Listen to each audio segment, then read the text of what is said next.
There's more blessing in giving than in receiving.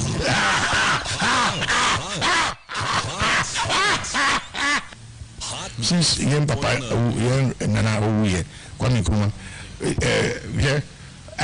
Japanese in our giant, Hot 93. Ghana was owing, Penifon Waton with this canoe, Black Star Line, owing, Penifon Waton with this canoe, paper conversion, owing, Penifon Waton with this canoe, Commercial Sugar Factory, owing, Penifon Waton with this canoe, a sugar factory, owing, Penifon Waton with this canoe, a Bosso Glass Factory, owing, Penifon Waton with this canoe, Ghana Railways, owing, Penifon Waton with this canoe, Bossa Tires, owing, Penifon Waton with this canoe, young gold was 3% bet or 3% per year. She Chinese Hot 93.9. Hot 93.9.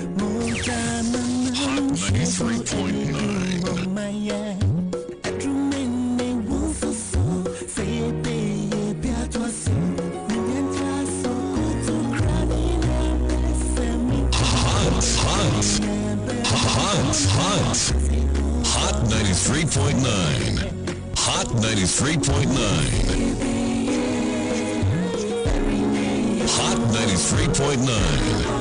Hot 93.9.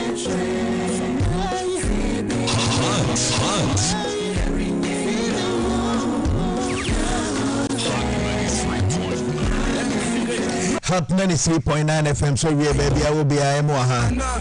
Jana do me that routine come at me by Maso. When you know about Possimani and San Pepe and Nay Blada September, Bobos and Lady Tossumi and San. I think Pino any Dwene. And we baby, I should be a moha. Ghana and Coswintia. Baby, Benina, Edientia, mining kind crow. Bidinia Joe Swanson. Na Biom Jumedia Sabi Cosisen on Underbo. Yet Nasa many and some of the affinities, the can see no giant. The Sefata, the Assonis for watching 7 million TV home. I am about buying it on you. And then to quad there be my would be any. You bet charging. Why? Be a quiet but fast, you bet charging. Be our coin of fast canasin.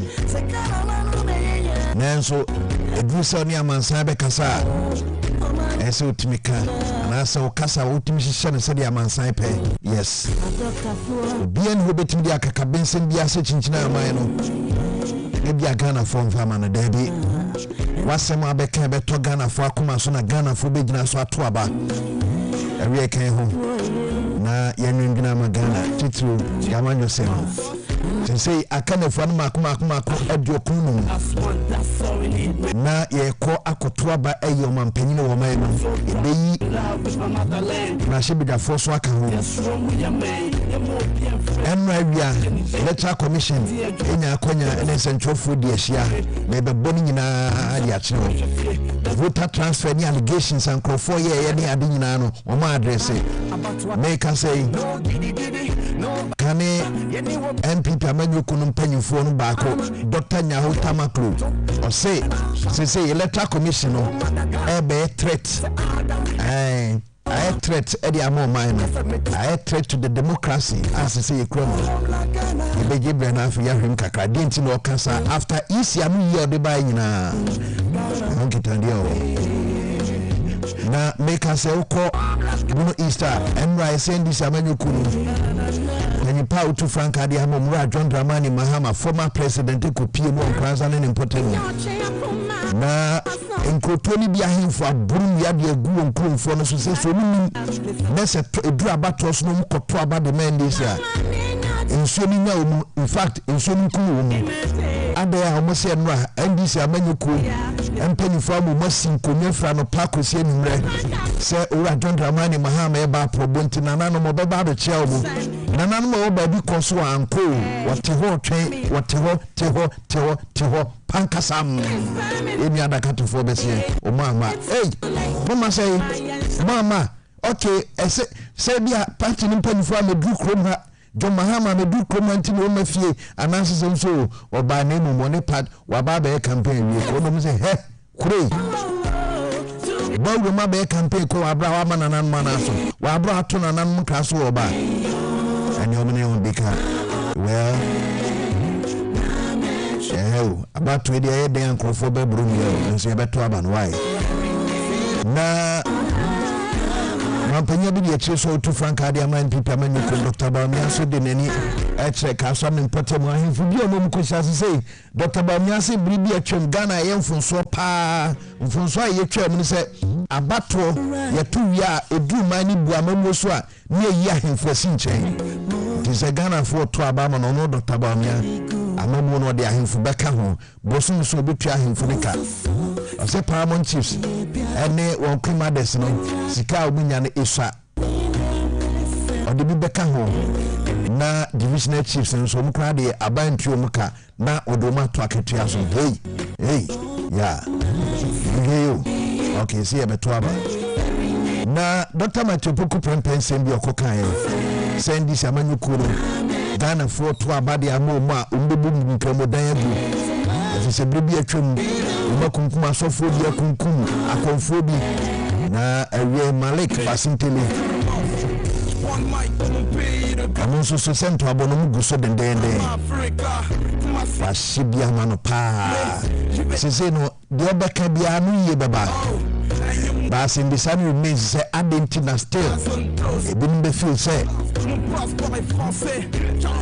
ensanum comment bi akoba bia e asomesi na Argentina obi no ba no cross de ho anu aka ebe bia ni miura ebe bi obebu bia ebe ni miura nche ne de e ma ne nya okwa mama kwan bia so why but the electoral commission men crofo ye a lot of allegations say voter register transfer na no mu ye no baby okra constituency bi ho a sa constituency ho no enya bi se constituency no obi akose ye transfer ni bi na so ko wi achi no na se transfer na kwa kudum bebrebe why na this list ne kwai and electoral commission say yes the said constituency ekoba na sa no isi returning officer na ho no mo agine ma suspend no nessa suspension kekekra ya me achi no na nhwehwemu ahase Dr. Bosman Asari enra oni central official yeni kan hwe na yahu se de electoral commission voters register no sa blue to sa yeden eno kwado sinye no we provisional temfunso ba ho a yetime correct mani press. The commission wishes to express its deepest appreciation to the Almighty God for the strength to be able to undertake our assignments. We thank you, all media players, for the wonderful things you continue to do in our country, and also for the Electoral Commission of Ghana. As I indicated, today's Let the Citizen Know is on the matters arising from the exhibition of the Provisional Voters Register, which took place from the 20th to the 27th of August 2024. Following the exhibition of the Provisional Voters Register, several comments have been made by sections of the society.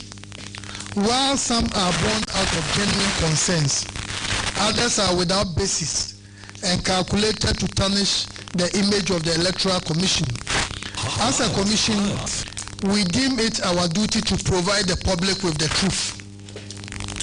On Monday, 26 August, the Commission received a report from our Northern Regional Directorate that some voters from 2 polling stations in the Tamale South constituency and 1 polling station in the Saneregu constituency had been transferred to the Pusiga constituency in the Upper East region without their knowledge or consent. The Commission would like to inform the general public that it has concluded preliminary investigations into the alleged unauthorized voter transfers. The Commission would like to address the public on this matter as follows. Regulation 22, subsection 1 of Constitutional Instrument 127 provides that a registered voter who before an election is a resident for no less than 12 months in a constituency other than that in which the registered voter is registered may apply to the returning officer of the constituency where the registered voter is resident for the name of the registered voter to be entered on the transferred voters list of a polling station in that constituency. Per the provisions of the law, the registered voter must be physically present to request for the transfer of vote to another polling station. The transfer of vote can only be done at the district offices and requires the presence of the voter who must be verified using either his or her face or fingerprints. The voters involved in the Tamale South and Sangneregu constituencies incident have denied taking part in a transfer exercise. What they have alluded to is that their voter ID cards were collected by one Haruna Muniru, ostensibly for the processing of a loan. The said Haruna Muniru was in police custody last week. He is currently on bail and police investigations continue. Preliminary investigations by the Commission have revealed that voter transfers were indeed effected for 38 individuals using the credentials of an Electoral Commission official. The records of those transfers are captured in the voter management system's audit logs. A look at the verification done during the transfer process shows that the photos of the voters from their voter ID cards were used for facial verification and to effect the transfers. Following this incident, the Commission has introduced a liveliness check in the verification process, which is a feature designed to ensure that the biometric data being captured is from a live, present human being and not from a spoof source, such as photograph, which is what was done in this case. The liveliness check has since been built into the system to prevent any such future occurrence. The Commission is currently investigating. While the Commission does not have any evidence to believe that this occurrence is widespread, we have instituted investigations to ascertain if similar incidents occurred elsewhere beyond the reported case in the Tamale South and Sagneregu constituencies. Any such transfers will be reversed, and the perpetrators of such acts shall be dealt with according to the law. Following preliminary investigations again, the Commission has suspended the Pusiga District Electoral Officer and has invited him to respond to the Commission's findings. Once the investigations are concluded, the Commission will take the appropriate action and inform the public accordingly. Okay, and the Electoral Commission Deputy Chair, Bosman Asari Emra, and one, sir, and conform the transfer be a course unauthorized. Yes, Tamale Central, Echo, Samirigu, any Pusiga, or say unauthorized. But say Nipa 38 individuals be involved. Now, apart from that, the district Electoral Commission, I say Electoral Commission, district officer no CCA one suspended no. Now some that police for any now one Haruna, Muniru, and a quadrigi Nipa Makuma 38 in the cards. Abe also de kwakwaji besian de amomo besian de kwakwaji besian yes go money ba omo no o ma card ne o mo dia no o money ba omo no ya idea transfer at the core constituency fufuro also mo hwehwem and until Electoral Commission class say so be transfer o mo nkoye se na photo because we and photo ni ID cards no mo je no e no mutimi gina so at the core transfer na nkrofo no kra ni o say de ombe personal verification. Yes, be a for be photo brother be individual verification. Until almost you be a film. So far, allegations are not free no. But in sign, in Kitamino, ever higher the Bema. Why? May banner over Yahotamaklu. Men some more canon small baby. But medical catchers Emra, Bono East. Former President John Dramani Mahama, Echo Probo. The campaign to abono the coin. The crocodile say I am fully be. So much to watch John Baba, akonte baba,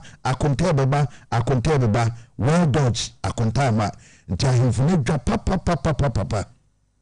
Umbofu, say, Umunian Pada, and I him from what? Yet Yamo Matsne Jum, so much train, John Dramani Mahama.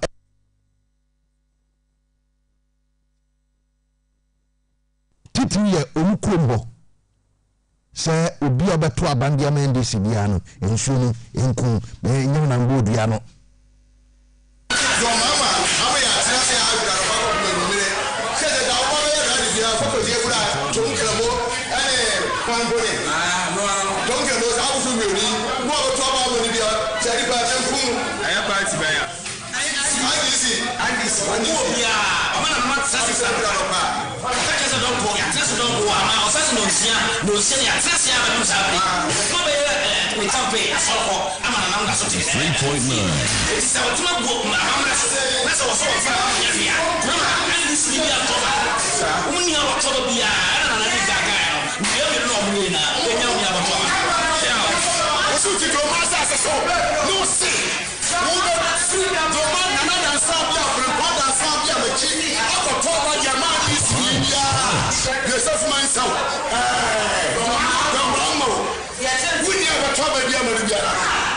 and you're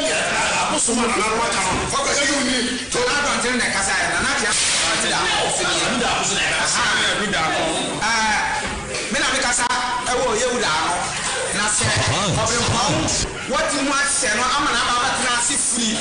Don't go. I'm an about so next one to me. What about the Ukraine? I will say Kuronu and I want to Kuronu and Tiadia. It's a woman in the house of the woman. You know what is your gun now? Okay, I want about to a movie. A brand new president said Ghana. You was short memory that you say, yeah, you have to be a shot. And see what you say, you have to be shot. And the whole poop of them pound or 2 problem pound 777. Not to be shot. And she said, Joseph Menso or no, what we are and this is the house that's why I'm on. You have a good son. You have a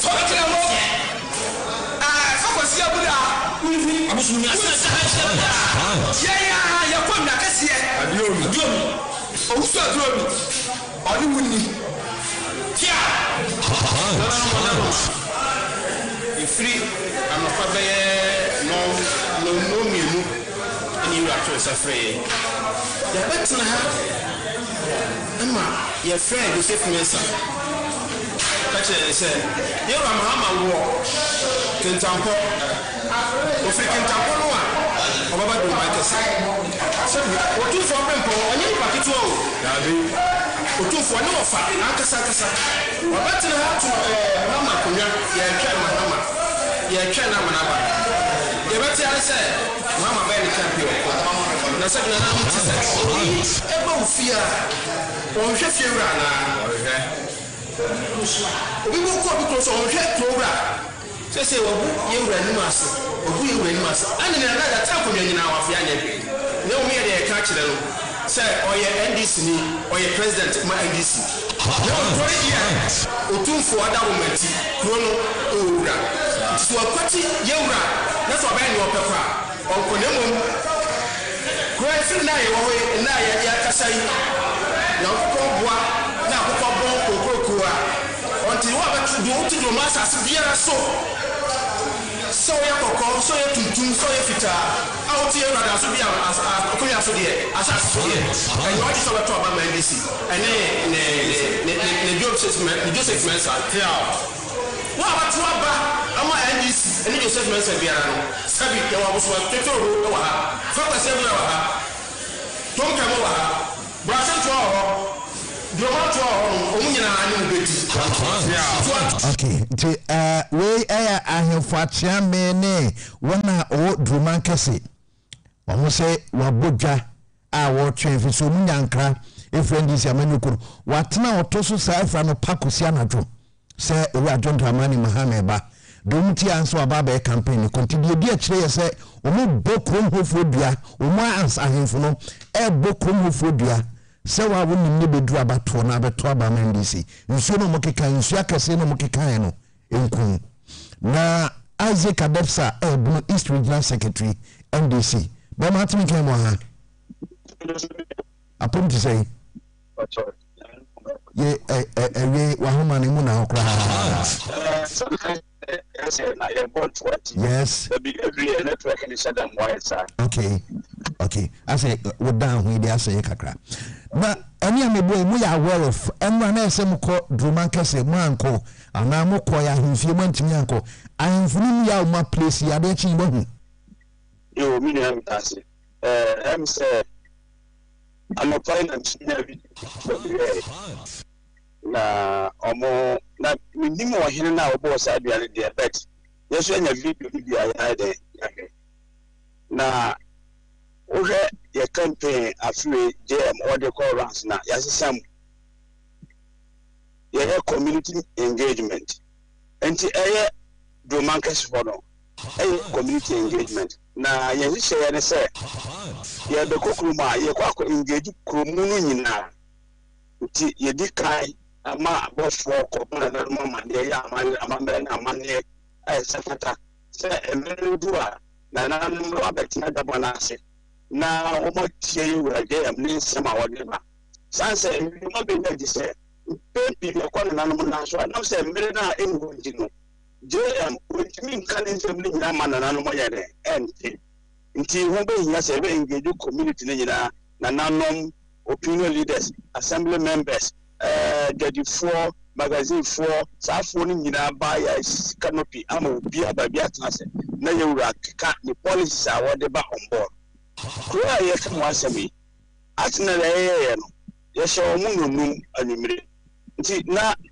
nanom ni bisa ye medu Droma kese animire this na no ta so mo tina sha no pa no mo twa ni ama kwa bi so no sa ni toso ye tuku mono ye be fa mo ko bon na mama de text yo ma se show mo ko ya awo yo bona se ye ken from that kwa so na na ye de ama Adamsa mudu krom ho na mama nkra se omunko kanche na nanom se omumra dwabo na se ya dika ko bo mo ama de be se 3 days ago na se bulunwa de se fa se wa man na man lu ye na mo je tum so be ba dwabo na se na ye du krom ho na no mama ni se ye ne amanfo no adi komo awie na se ko na no ebodua ambi so na ye du no ane ntiase Adamsa mebao nti enhise ne ye se na muhia nananom ewo mudwabo na se ananse exactly community engagement is share de ko wan nananom a muji tubu enti daba no anya rally ne yekoyo community engagement na community no se community engagement there na ahifui kan se muwa community wa nananom na ho na ye bia mudi kan ko ansa na mo beto aso na uti 2020 na ye hye mu kra na Droma kese ne kan ho kan afi ye de ewura ekosa na na himfi ho ye ne wo ni bibia ye ko ho kama ne ko di komo kana nti we no ye ese sema mpa ho hye na no ye timi di bia 1 hour ho ahimfi ho na na ye de program so sa nti community engagement ye na na de aba ne mpenfo ya mo face na JM atrugo atina kan se mo ya to mo na na mo so to mo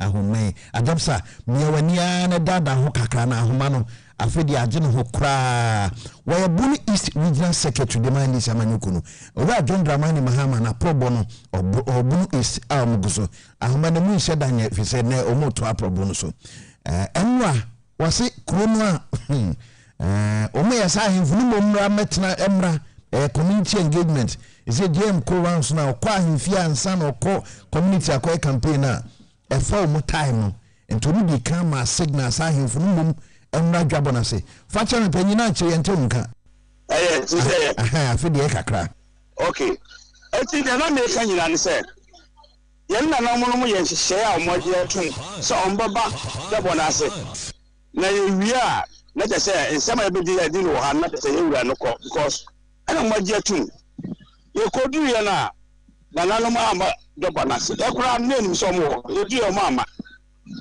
ana ye campaign we because ne call the next community almost around 11 something and ye call ye and this nananom fi se kwan bi so no se na ye ba on ya mana miscommunication ba ya enya duabo we was premeditated and otie nananom nsem a mo kana otu ya tie nyina because na ma ko ka se do ma ka se Ghana for short memory yeni ba bia efiri bara na nya ohene na yes anoma no information anya kwara te so na na se onimi ni omo ya no onimi ho bi onimi ho he MPP for MPP candidate na wo no ani ahemfu ni bi na yes anoma no yes ade no we ya ahemfie na nananam wa bo ntuma mu gina ho asa the time mu kasa na ye bra na mawi amoko omunya signal se nya de papa betimi abafi o many am say premeditated and person so nti ye ma kire mu ni say ye nananom da ko bo mama ne etu ye de sane bo ma de ko ma mo je ye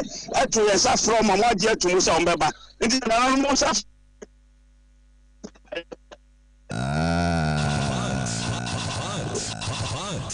okay na say earlier on adepsa ade nenye say bia nananom mokokuru mu a mamusa say campaign amoko no emra ene free say gm eba abunu east no monkwa ahemfie bia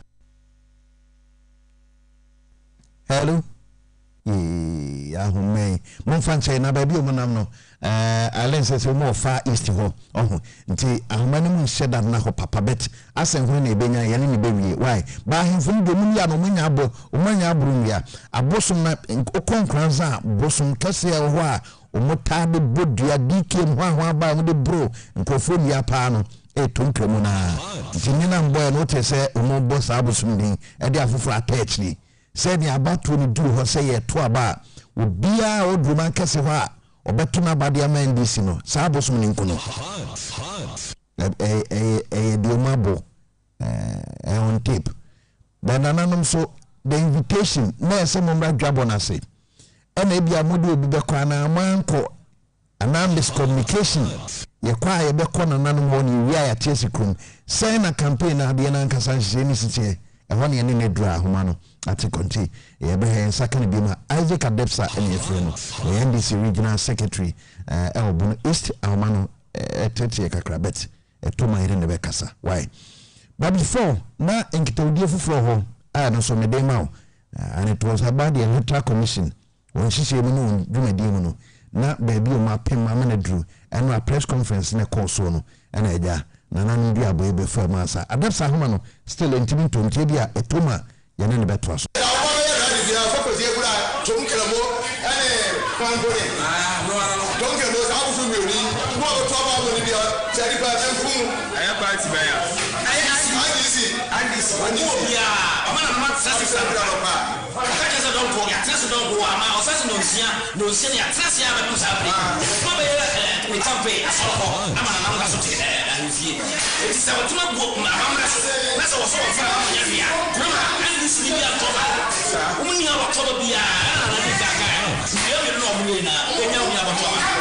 okay, say case no uma place the people of Droman case so nti e say bia Droman case for so bia e babu mu ho dia nyesa dia na say in a way wo Droman case nko dia party ne bibiti ni zero ni pese dia bono adwuma dia bom so say bia boapae bi kwan bi so actually bia official communication ebeba no ye de be me tifo Biom so NRA wasugusu awuti no Hot 93.9 FM so Facebook live edem Hot 93.9 udu wa fa comment into a share page no said the be afufo so ebenya bi ahwe na afu makinkan de course no wan kasa so agenche no ye beje bre na afi yakinkan ni na so etumi dia ma well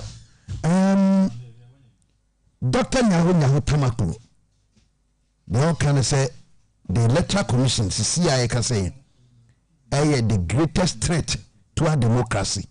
Now, ono wako prison na ko demba 5 years pay. Wo sha bia sisia ehunu na yabato election 2024 no the EC. Yes, that is the electoral commission. Dr. Nyaho, I have seen things in this country. I have seen coup d'etats in this country. I have been part of coup d'etats in this country. And I know what I'm talking about. I have spent almost 5 years of my life in prison. We have had leaders. I am saying that at the moment, the greatest threat to our democracy is the Electoral Commission. That is the greatest threat to our democracy.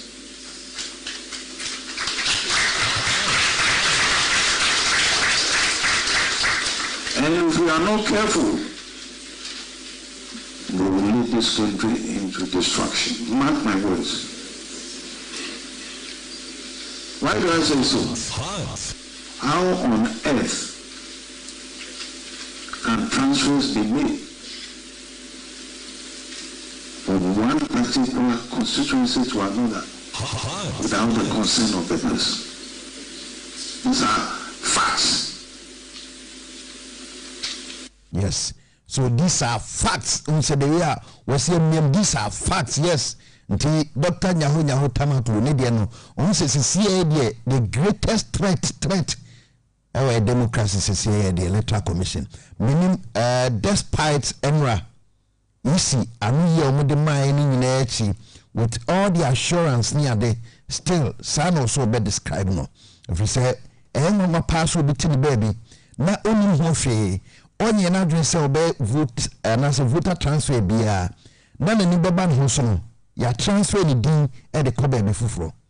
Yes, and the man who say more dangerous to our democracy but emra be na isi ni so e de tudwa now campaign ya e koso ye no and then the former president John Dramani Mahama e di na ni kire nkranza ne importemo no wodi akotuga ho se saf eho ena oye ne ba ko si ya si DKM Justa Motors wan na ba ko ani dima kotene pa e DKM se si e DKM sika no so bi pesa DKM sika na en wosia Dr. Bohmia oni sika no fenfiri no fese nipa DKM no dano Martin Dele a Dele ebisi ono John Dramani Mahama sika no die no ekowi eche omo se Martin Dele no edi Dr. Bohmia chi acha so MPP ne mapa wo campaign di ama no.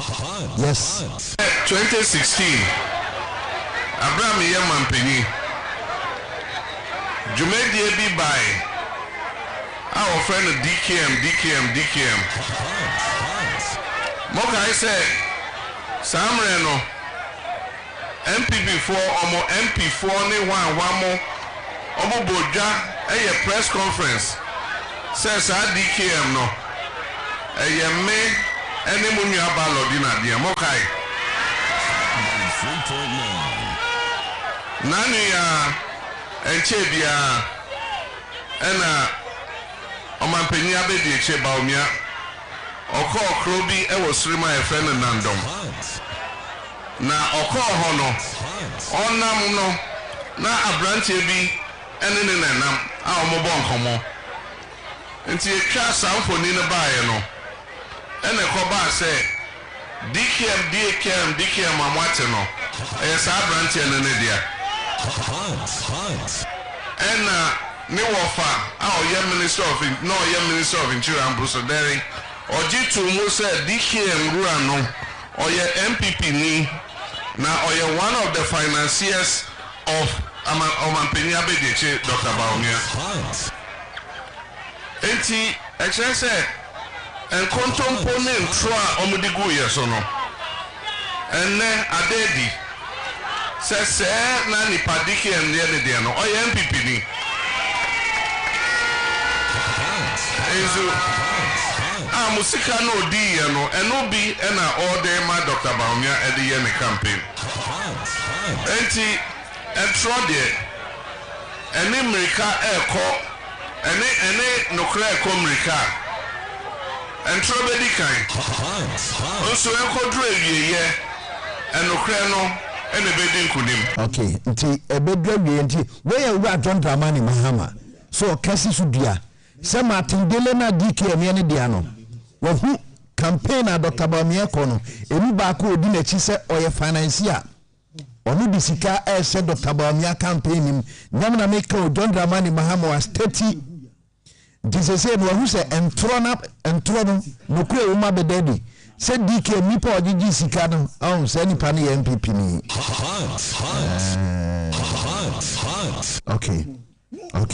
Okay. So we JDM. Yes.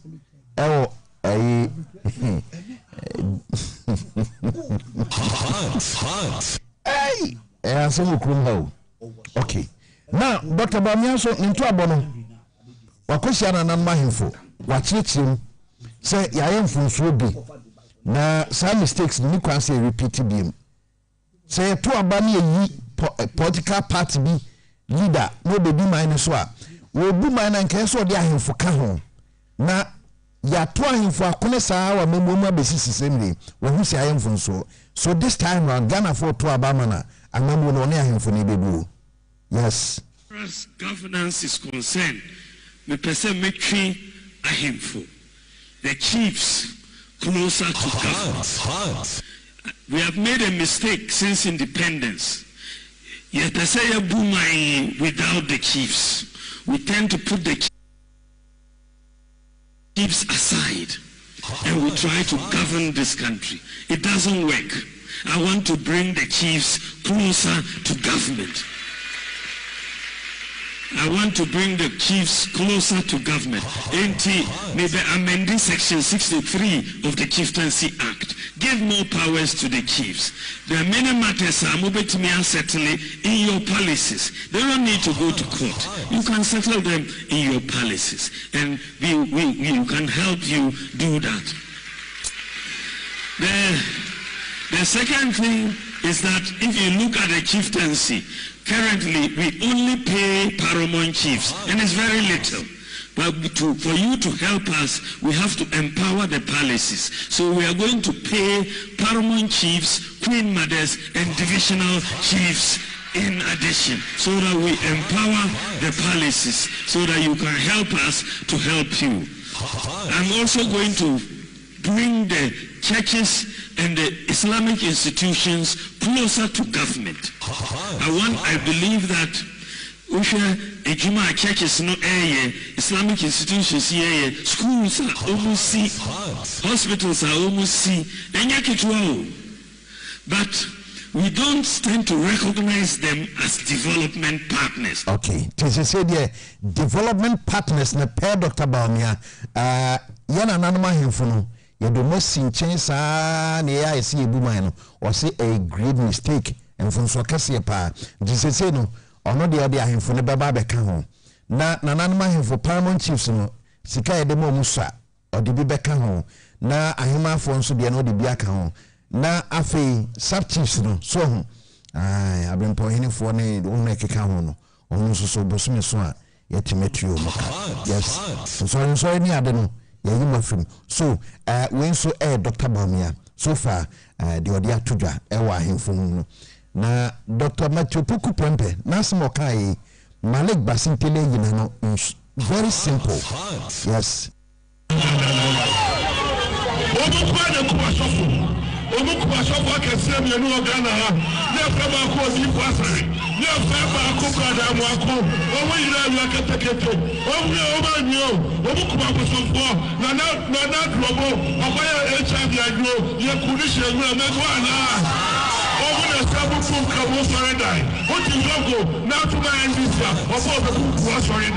we Dr. Matthew Puku Prempe say onu na the running mates ediama Dr. Bawumia tieni Biom yes so to abama NDC the risk involved odi ka kse wansa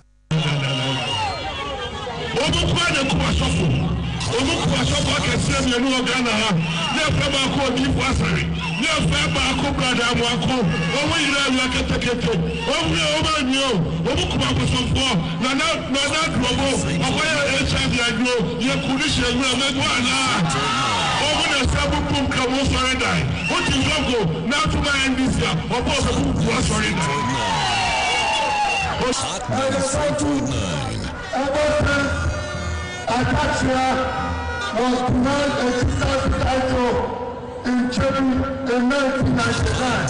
Things have not been well with him. Ever since he was denied a chief presidency in Chile in 1999, things have not been well with him. So we will forgive him on this particular one. But the next time he tries an attack on President Muhammad, I said the next time he tries an attack on President Muhammad, we will show him where his mother gave birth to him.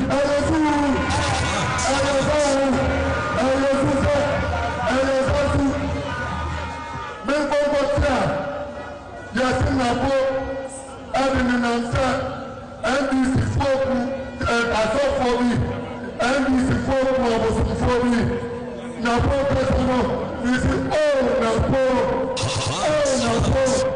rest in peace to Yoga John Dwene. The NBC yet what we suffer for, and still the NBC is this strong. President Mama has no shrunk. Now nothing has no shrunk. As for you, Napo, you just touched one man with our friend. You just touched one man with our friend. And now you are growing slim and slim and slim. I say, rest in peace to John Kuma.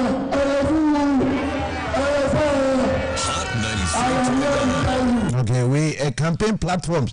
I hold on so a beno. Tizi, I dare not candy. I had the anu ye baba yes, banta upon banta. Be you and to us say, and this amenu kuno, a kunkuma so for ne, aboson for, a bunker modano modaso tiasia, Rajon Dramani Mahama, say, were fit pa. No more say rest in peace to Donkuma. No man can I dare not make me yarn in say baby how I won't tell you no matter yards no. Hot 93.9. Rest in peace Donkuma. Sana pussy and this if Kunkum a software be the ane. Baby Donkuma will be a damn fedi. Hot 93.9. We campaign platform so. Men could now baby in Casa Jones to say me pisro. Min can't be Wadaroma. Why? Hot 93.9. Now and pen forts na say. Yadin kitadi no so ha bro kitadi oko Facebook live fa comment into a share page no said the be afofo so be nya bi ahwe atumi akenkan make us say positive change and this cinema pa we change na aba be kan ho o say ja change in the be nya change change in a positive direction and I'm say umia na ni no man empire bo musunya den be say change so ya na den pa yes positive akwa Agya Wusu.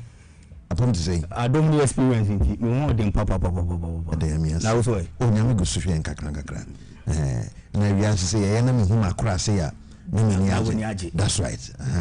Until area na nakosa movement for change or kind what den movement for and she say mu. Say na yes movement for mako pimo so mo ya ma MP nako independent.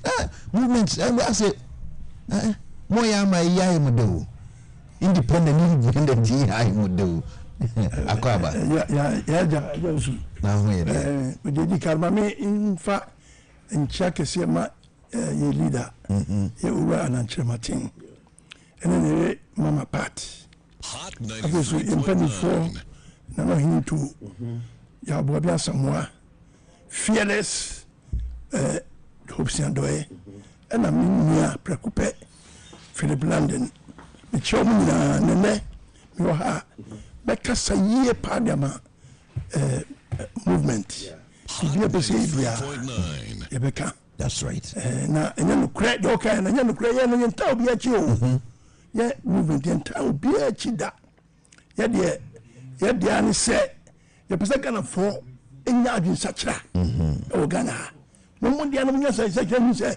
NDC ni MPP omo mo kusi babiara entokwa ezemo ukika yina we can wait no we can wait ya want twist anam the team ha Agya Wusu and the maximum be can say Ghana way ya so ansa ehuni nyina de ni mu drope NDC for ba MPP for be can semwa ehuni nyina de atom so my you say no NDC Muhammad bokro no first government official one the kika ni ya mimi kabi ya me nka se bia me ka ya omi ka bia me MPP mapa da bia me ka jo mi you pini nemwa free progress party abedu na me MPP ni na mo sem na e party no ntina ya nya la ye se ento aso sana mudima enyiso ba MPP for ba and this was beka say na no ma crofo and no people do no crofo na maka and the book abe ya mse fe no no munka ntini na ya tete mamai ntika na for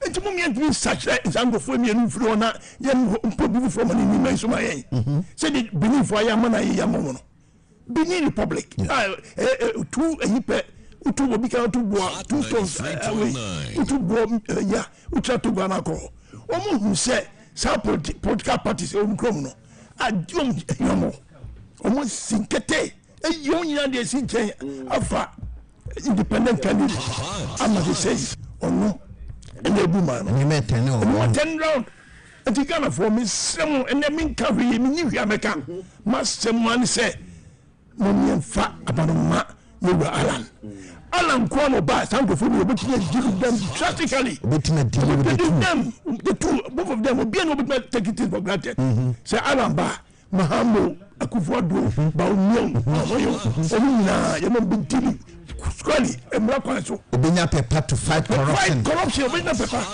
because MPP NDC and they ba no ya bo we ko adu no makano makika sa no be power so just say na me mount ayi baako even say NDC Tama Rollins eba power no onye Rollins ya me some de beka ho ko onye democratic leader he was a despot who converted himself to become a democratic leader on the foreign council make up proper democratic leaders first one was President Kufuor was tell me bwana netwaba and kind of for here and netwaba etu de tibi be ka slogan bi asanko fu nyina kika he no tie say ebuama ya apart from President Kufuor obaya o cap say hositem to aba na Ghana for here system to aba dem yi no won ka bibia mfa ekuo bi ho sa Kufuor kra bi nyim so ya santini so ya bruni obi anyi be ba pepepe e be di ma no ona sa Kufuor e trace so obuzi asefo eno po na America so ya buzi so eno po na America de ozu eti mi pesa mi che omo e ba leaders no on ba do mi ye tamo President Kufuor exit no atame se ba no o kan se o central river ka se azio fia e dey adepa ofie oye e ma ni Kufuor nyina di tu mi e dey e to ba ma e ma Ghana for aka bi ka ho e ma central region atame fa overwhelming so just here e no be di president o ya o ko ye no nyame fa no kransie ama so ba mama be ka say ko jia sentiment mo say mo san for ye bibia ye akoko sakra ko manya de enya no fe ye ko go ba si mo ko e kwan enya mo fe that's the tribalistic talks it says we are national leader who never talks like we are not a national leader just as President at a most date said you feel you know it's not tribalism. It doesn't show national cohesion. It doesn't show love for other people. At time school, ya Mahama Beki can say we no. Me papa. Akufo-Addo. Oni so ba se no kai. O see your pa dia kokotoko no. Yenya na bro. O di ko si chebi omo ayi uko pasia. Omo kwanta o chebi kwanta ho no. We fall letter but on sambo ka kabisi ho na ka we can you say obi pa dia kokotoko enya na bura na ase jeze ti sa kan fo nyina anya dey entuma yes ana kan fo so dey ya to ba na ma mo bwana ene o ko no asimo no be ka che ni say MPP say atambia kan fo ne dia ni mu na kan fo na say so kika oni na microphone ya ma me kan me yes me bia me kasa aye sessional statements but it's true microphone to say natural form when people they started that tribal remarks nana akumia only akachia they sit in radio stations especially other people no mu kika sa no wano na mu yefa ba na mamba umia bi so na ye kramoni na ye MPP dey be say ye a camp for party kika sa sebi nsem enda de papa kika sa no mano di tutu do 14 e ko fa ayi ba umia because when I come on say event say sabi free north we were people in yes and I'm only sad na to impetirim and them so me gira ha and me can be the America me so me catch it and kind of force say I can for yes we me anything we have to your trouble my Allah and so we are something we can so you travel me so me travel was I Christian. I think Ghana is 70% Christians. We need a Christian to lead this nation, not a Muslim. We need a Christian. Some is how we say Mumgika, no, young to me and to be uncantano, and then they carry that. Some of Mukadia, San Essia, Tigana free Muntie, Musolwaka, Christopher Musolwaka, near Toba, and for Christo in no new so. You have better people in DC. It's a woman doesn't we me is about here me no me kuma no fase no as also obeka ni TDC e obeka confrontational e no be between omni NPP me cassette your mum me cassette ya the other side because you have me na me kan kure me 100% ne we so bi so to anabia na ni o mo kan kure gana ya na be se nya real change e mo krisisa ya na be se nya real change pa o bi so to ala no na ya me bi ko na ni we support to a say oh the young be say asani for baby a we ti a dear friend trouble we ti ase asani for if Ghana for years and for Kromaka please beba so many Ghana for promise so Ghana for acted like the way asani for tia can be there will be peace in this country are uko head the way almost support to Baumia because almost say only party is no. They don't talk about it, but there are people are talking political trouble against us, and you people don't see it. I am yapa some because as a winner, but I have to say because people in our news maker, it's a mammy the baby me diagnostic clearly. Let me come up and see the make some boy I just would do my last year. Oh, the man who yeah, don't know. Yeah, we I can hear Sabi. Yes, you can make cousin pa. Atiano. We say me, but some case we answer. But then someone came in and say, Sabi, one other new question. It is a paramount. Yeah, I don't care about that. Or a judge, I don't care whatever he is. I don't care. Me come as a pan yamanati. So the man in the room say, no, dinner. Oh, you trouble. Oh, tell the no cassette as I did with for. Do find the day. Do for the day for my my example of the way I'm going to attack us and before. Okay. Oh, Ghana. Me give example. Sad the man no the way. Attack us and thing. Kita no man sad this one carry. Mundo man, mo and before. Free a year first say. Before coming go back to me. Mo transfer interest. And the me some no at avoid day. Yeah, promise like any. Do you know do my from democracy? Yeah, pam hwe ya chinu kunu musa em say e bia eno no me say social media no no kra na bia a mistake a bia because what I'm trying to say is because millions and folks who the other tribes so when you say I'm not here to ebinim timi attack the assembly that unnecessary okay just only one and some from just other tribes can be so many examples. I come out to say they are all against Asante. Everybody there, Groma.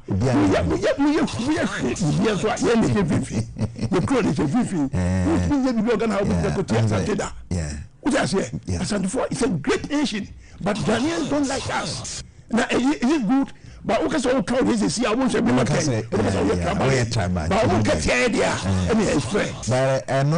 I didn't say yes. Ukumatma up in the bus. So let the numbers. Oh, yes. How you know? So see officers and for sorry. As and for sorry, say see no Obian sorry. It might be a while. Untia me sure say with time and man be a while on bet. Social media no this agro no. Social media na so they didn't want to go kakra nti o mean can be those in America na me can be see the for politics the way people are doing something I don't understand and musu to malan why don't you vote for him now you for say yes for we are all Ghanaians you person can have been cheche but if the people are against you there you should stand for your party, stand for your man. Even though say Allah free MPP, but still, no. Okay. Who say African yen na see sunya san ye de ye tra any adom that's why who fi wakwa no ye trouble yi ko we achieve wo pass and force him to more trouble politics to get out Alan from the race so fi ya no for most consent say MPP yes sir okay yeah say yen kwase afo da bi ye wi enu kosoro Hot 93.9 FM so no na kosamina say movement for change yes change or say election 2024 no Alan Tremantin all the way yes I don't know more to say why positive change Agya Wusu kwaba but I say so we adom na hwe yenti you know bad I say me kai na emudi atwam na mani di abakwasem ho pa sa history why me at a point na say me jacking kan be me jabe me two books ni bebregu unma de kro say nyese musua na dia de cultural thesis bi cultural books bi ni ade a abakwasem me kan ya pa o yeah history if you decide say okay history and then modern Ghana baby edu no o yes say okay Ghana abakwasem history o be kansen bi a unia bi oto ncha pena sempa no o kansa asem wi anhwa won kasa ho bi any day no so nzade that's history we ni ati asese nyina ye Ghana for I think those things na across social media and another ma hene to the bia mpanifo mu why omogu mrem or a high court judge, Ebikra or Beko Supreme Court. But what I know is that lawyers they read the law, they follow history books near day near bro. So or he need to make a come back because now French and far to be now but why in Bako. Papa no the man no on be able just what say catch me pa you super nyase Kofi Awono high court judge you super nyase ko sa you super nyase Kofi Awono Professor Kofi Awono is it the same thing you wrote books against accounts the same thing history so chebi akani Kofi Awono you read books about but sabooks na insisa Abrofundum ba yomba troto and so down. Records in society. Positive. Say man say me shi anya agro. Oh let me say me no free proper. Dodowa. Dodowa forest. No forest na so bi ba forest. Forest no ku fa do ni go fa forest na. Again we ku ma go do to me. What we ku fa do forest no wa mama fu sisi dan kra. Mama do so nyed mo lands commission. Na we no appointment man dey. Yeah. No.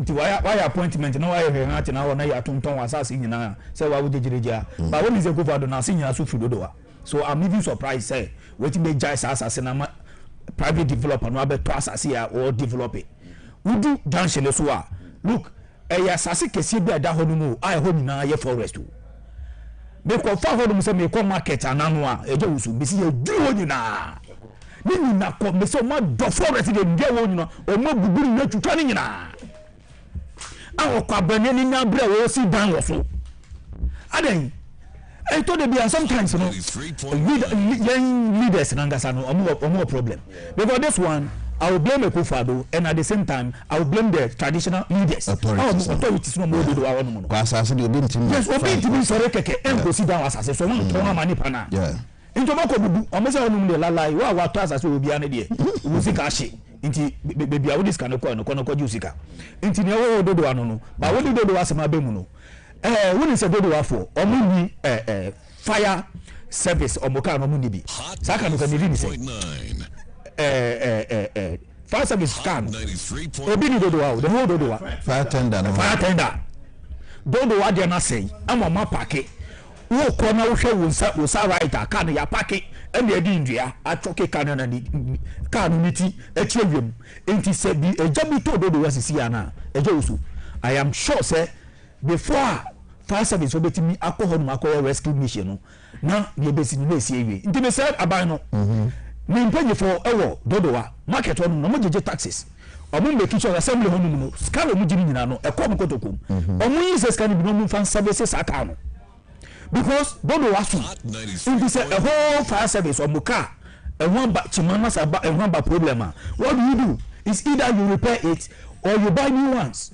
Because in your own manifesto, 2016 manifesto, we share your boss every district biano ube make sure we mo fire tender bako. Or 20 2016 manifesto. Inti fire tender me nkasi kono goto for brown. That na say no. We just repair it. Me say ene e jato obi fie e ododo wa. E be din. Say nya dental phone na beko wa na madina phone na beko wa. I tell you say dan na beti me ahye fire service e buti go. And don't do nja because o mo ka no. I say na ka na ya pack ka no. E na ka me si o. Ni na ye kufado. But with Mineska every private jet, with Mineska Emaneba contract spare part ambulance young contract with Mineska sign contract here. So what Mineska number we no common kwana pese kufado di. Into don't know no. When you remember no Madina Henene Femi was say he is one of the people of Muti who show up on Tuesdays, especially the basho on so. Okay. The dangerous number okay. Or Madina Hene. You know that you know or Madina. Okay. Now me so me chano because was I send me. Right. Yes. Or say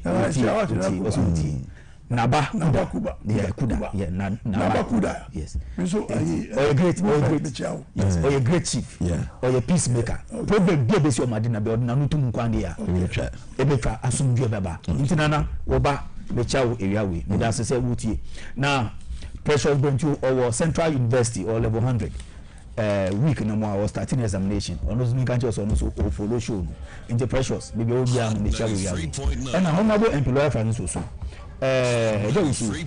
Saturday no or the program be by our to the best teacher award na the second time in the our teacher ni car or madam constituency ni nyina ye ejuma pa teachers for no eyo madina or recognize on or make sure say on betting me across actually enti honorable MP no on my teacher ni baako brand new car what the motorbikes me no so achiche other two teachers and fridges and refrigerators in no no packages out there can the teachers award no enti honorable MP Madina for the asebe pani good initiatives enti Agya Wusu area we there enti ana say yentinsi easy never 360 Soviet engineer no ye serial serial area we so mechia baby obenya sase part obi ano 360 o registration at 360 enti say serial mechia baby pa Agya Wusu what's that dem come on yedi easy so on man ke bana baba the person born straight. Yeah. Born how many minutes? 20 minutes. Just about 7 minutes. About 7 minutes. Agya Wusu easy assembly na no. Me easy assembly ya na hame. Enye se hame se ebia omo ya bibi pa na ye mpese obebo ma baso.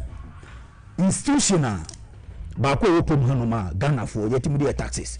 Ma omo the budget eko parliament se omo hia bibia yetimi be ma omo no. Agya Wusu easy for budget omo de be ko parliament bia so omo hia bibia for omo djumedie bia no aban no make sure sikani ho you make sure say tam say sikani da ma omo enye be going to you de no because you elections mususu one conduct good elections you the result and the outcome you witnessing be on various countries on the electoral processes anko yentino ene ehonum nyina no there is no peace na Ghana no yempese be cause situation mutina dey be ya make sure say isi no you be check your nto mo disike bia ko parliament quickly na na everybody na ya approve the amount Agya Wusu e dey na these days since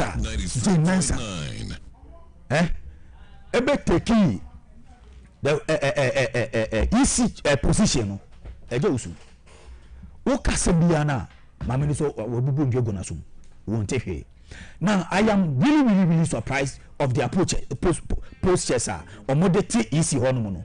And you see election biano a process Agya Wusu process and the leading to event on the 7th December a event be cool but the processing leading to that event and you they say to making sure say you better tackle say ya hwehwe na ho na ya ma papa ya an yeduma na ya tenom na ya hwe easy say no be ya bia ya de fraso Agya Wusu on the 7th December sa peaceful election na ye kasi ye hwehwe no yes an konkoka because obi actually that deliberate and the result na actually kotokom. I keep on saying this anywhere I go say Jane Mensa under Jane Mensa Nkwana Ghana in the history of Ghana's politics yatu abewia EC commissioner any result or deba Jane Mensa to me for Ghana for him that Jane Mensa was it Jerry? Okay. Was it Jane Mensa? Jane Mensa. Oh, Jane Mensa. EC chairperson. No, Jane Mensa.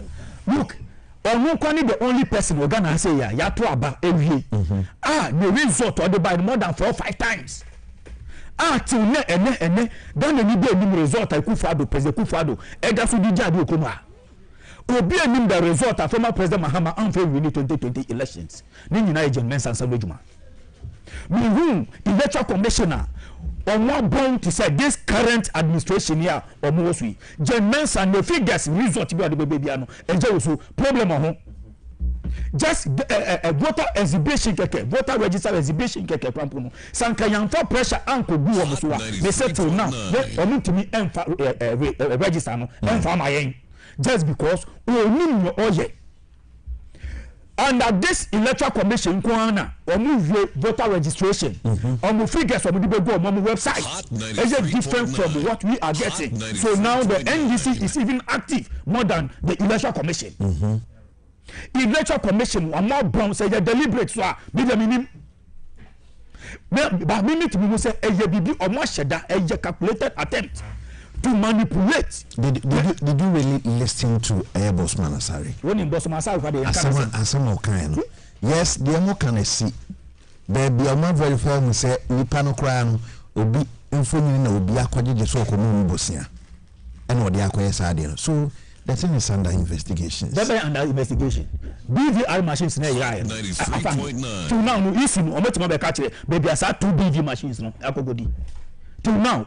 Have they accounted for those 2 machines? Now you say Yakuchu on some. This any part of machine. You see, they are very reckless people. The same way Jane Mensa ain't mean declare result. The same way now Omuni now Mugu no. Omuni party apparatchiks. Akufo-Addo na appoint Omuni na. Yenimbako sisi ya ITR sisi omode na ba den sisi ya omo na oye MPP communicator.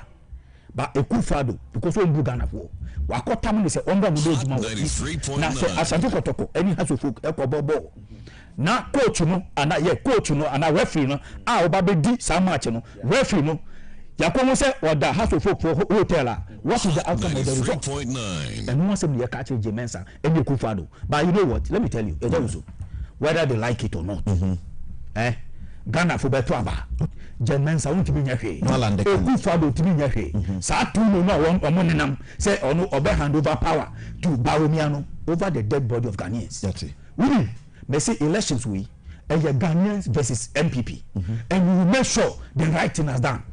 You been making sure say we police the voting process. You put abandon here, we will make sure we police it because we know in this country say elections are won at the police station. Nobody will go to court again. Until say young people not to know there. Look, I'm not forget it. We will first check them.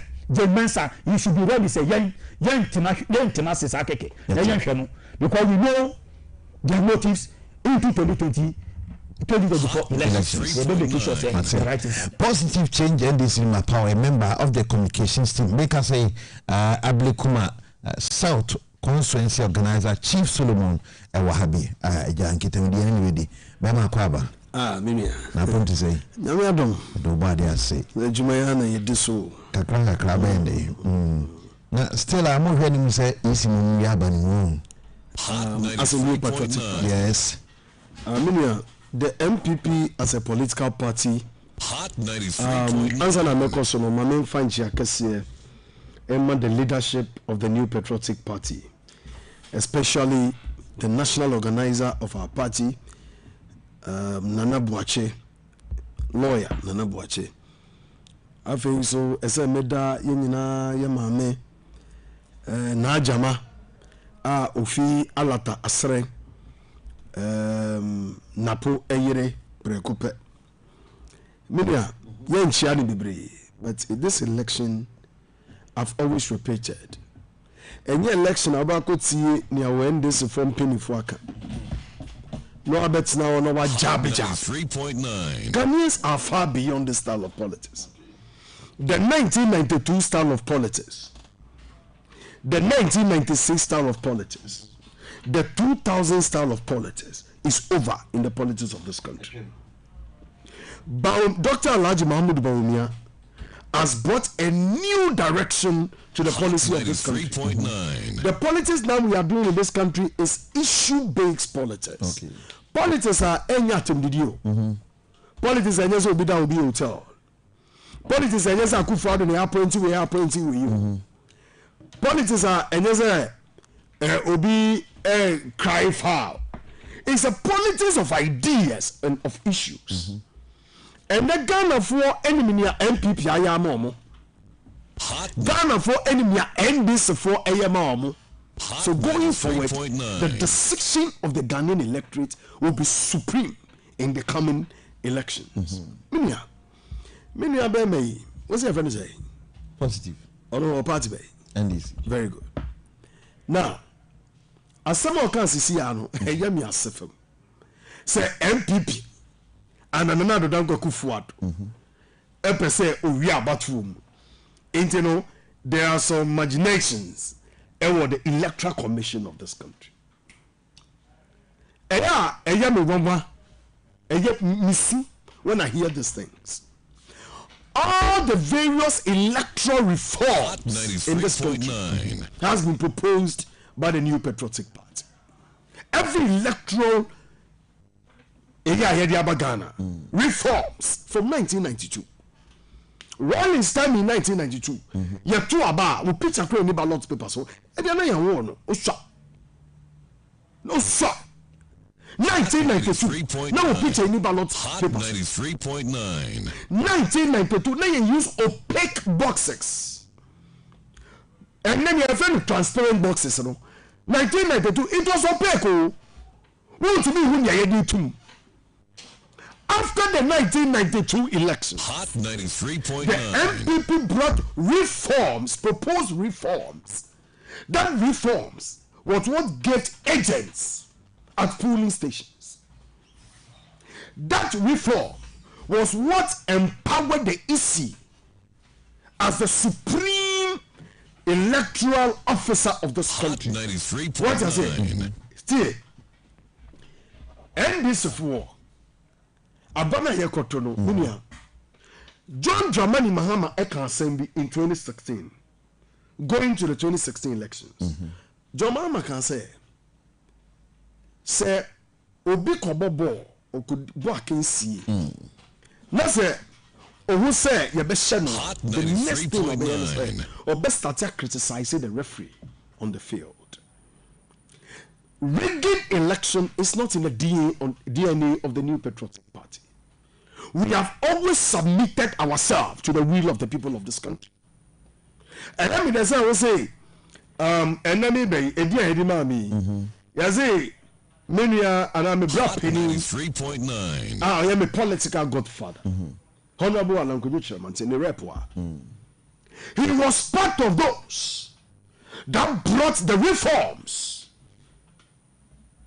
post 1992 because he was the president of the Young Elephants team. Hot 93.9.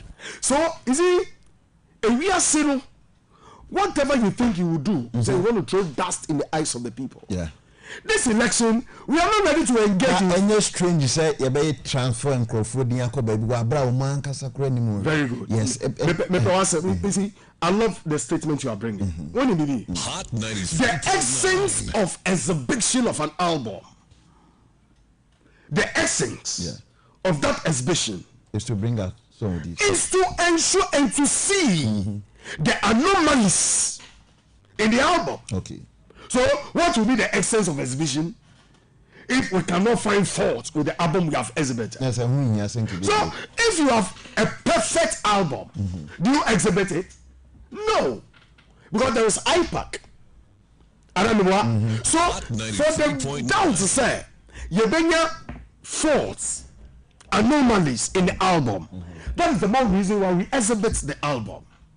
So for you to come and tell me, say, after the exhibition of the album, Obi saw two of them in Chagono. In Chagono, Mount Zion Methodist. I can bet King Kawe, your Abola Patashi. Okay, was an affair, the exhibition. The exhibition was done to ensure that these anomalies are addressed. That is why even at the exhibition stage, you have agents there. Okay. So for you to come and sit here and say, exhibition na yeah no. Obi a Tamale South. The dia ko pay what Tamale North. Then politics now who you know. You don't understand it. What committee be na yaka Jose? What is say wo penny be kasa? What's your in chain? Also, that you are throwing tantrums. Bosu, you are a young man like me. Let's stop this politics of discard. Yeah, politics of ideals, politics of ideas, politics of policies. How do you even come and sit here and say, I go for to say, Opia, you didn't go down hotel. As young at your age, you sit here at Tumdidier, you can't even mention one reformer and this is about into this electoral reforms of our country. That's it. Then you sit here and insult. That's it. And Ghanaians are ashamed of it.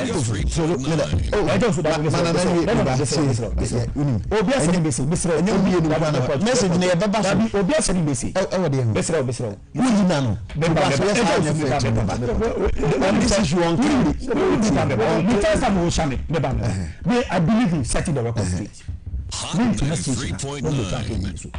I never quoted a Kufado, alcohol, hotel, Amobi. Mrs. Asantu Kosovo, me Accra to folk.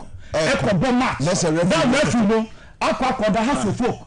No hotel, when you are here.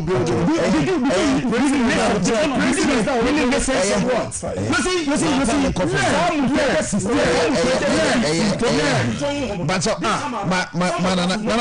in 7 minutes on electoral commission. Best on the press conference. Makasa, positive. You are Konyan. Don't worry. I am Munyabotre. So you are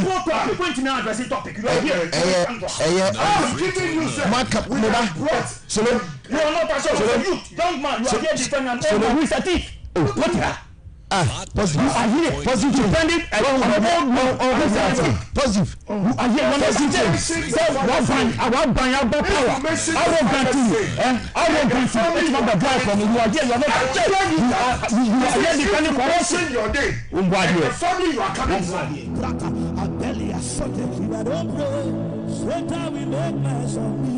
Bible say yemon paye wobra yemreda empaibo eye nyame aduru enti emfa woni asori awoko ubetimi aka ye ho na ye pompaye ye gie ho afitumi dia wodu a ene ye die sie no ensemo ubehu se nyame tumi eso ampa. Prophetess Rita Mensa Dr. 40 days nyame afa so abu nipa bebre a wo bre e wa brabomu Ghana ene America mamu nyina nyame ama na hote a watitumi die nyina ekasa enti sie abodua wobobra na enkoyi waye nkobesie awari mfishia bebre awontumi mma wabusuani bi atukwan ena wontene nka anankra se baye basa bra ne nyina yembom yensori nyankopon na tumidi ahodo ani yedi asie no yembreki emfie so ye de brel efiti 2 am ekobi 4 am anopa bia eyempai bonko a radio stations and for television stations ahodo efa dwumadi ye Facebook page eye Franach Herbal and Spiritual Center, TikTok franachherbal.spiritual center, Instagram Franach Herbal and Spiritual Center, and YouTube Franach Herbal and Spiritual Center. No what training paiboni bi shanu so Dr. 40 days no ono ne kofare bai awoda Franach Herbal and Spiritual Center no and senchani nyame enam ne so de ye no anya asem ketewa so hia nchiremu a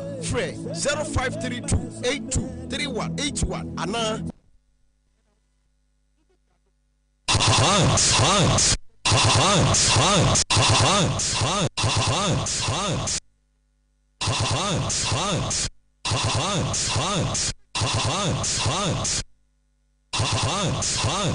Hot 93.9 FM. So, you know, Biom Sulu, Munya Butre, why? Femo di Munya Butre.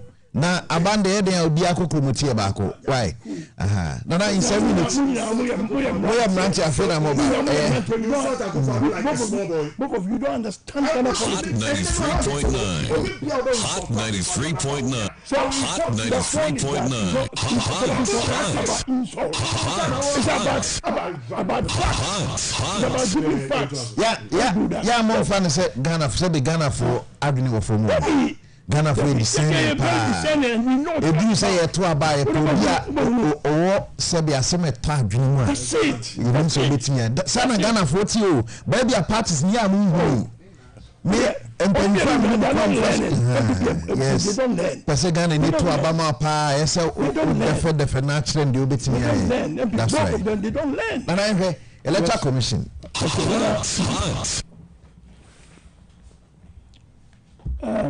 Hot 93.9. Electoral Commission, you know? Yeah, the press conference. A difference say on pardonable mistake, but once I get to say what time I the question say we any obey bibi mfunso bia ba ye from no.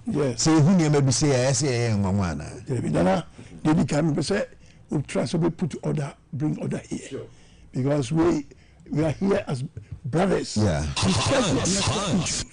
It should not be going out of a way. Ghana is not about this. It's not about that. Yeah. You have to be very circumspect in your language and everything, so that we all can debate nicely. Yeah. I'm not here to come and insult anybody, but I will speak the facts. Okay, now listen. What's it in a trial? Yeah, easy. I will speak from 1992. 1992. I just was now listen something down here. The only government I don't recognize in this Fourth Republic is Jerry John Rawlings' government of the first time. I don't want to talk about it because it gets me angry. That guy, military regime, he metamorphosed to become a democratic leader. I don't want to talk about it because it really annoys me, and I don't have heart to discuss it. Any time now, I can't democracy. I start from President Kufuor's time. That is 2001. The Rawlings one, he must go to history archives. I don't buy it. So because there, was the time he stole the election, and then the MPP and then Dwene wrote that stolen verdict, and they boycotted the first parliament, and there was only MDC and their people, and the MPP boycotted it. So in 1998, when Kufuor was elected as the leader, they went to the election and still they said a lot of things, and they said, okay, you go, because they knew it was his last time. He can't come again. So they gave him. So, 2001, President Kufuor's time, there was an election. Although that time I was in the country, but I got all the information about that election. We said, call first round, Emma Kufuor taking lead, and Mills was the second. So they had to go the second round. In the second round, then Kufuor won massively and was declared the president. And during the time, it was all right. How do I say? Transfer the unit to the next government. That was the transition. And Kufuor took over. So he was also president for 8 years. His second term, there was not much crisis or not much problems on it, like as we are seeing the later ones. Kufuor's second term, I think, was okay, and then he went through, and then came the 2008. It also a lot of problems arose, but all the same, I think it was 3 times. They went the first round. Akufo-Addo took the lead. And then they went the second round, and something happened. And then I think the third round. Where I think MPP people boycotted the time of so many things. So MPP, NDC won, and they gave it to them. And then Mills took over. And then before the 2012 elections, Mills passed away. Crazy. And we can treat that. Mills is a James 3.9. And Sunday ever to 2022. I want to speak the truth to the truth, not shouting on it. But me kind correct. As what me can so be me say me can correct. I'm not speaking for NDC, I'm not speaking for MPP. I'm speaking the truth. So 2012, then President Mahama was then the president. So election by Mebwana. What happened? It was a big mess. It was a mess. In 2012. In 2012. The first time our election court. Supreme Court. A quiet no. We the money say yeah, sometimes we MPP ba papa. Because we say silent way. And then you MPP da. I'm better so. But you so the market on the wall. Because they in power. So they say ampano the court no. They voted for Mahama. My brother was saying, say, you for entry, you be that. That election, to today, new result. To today.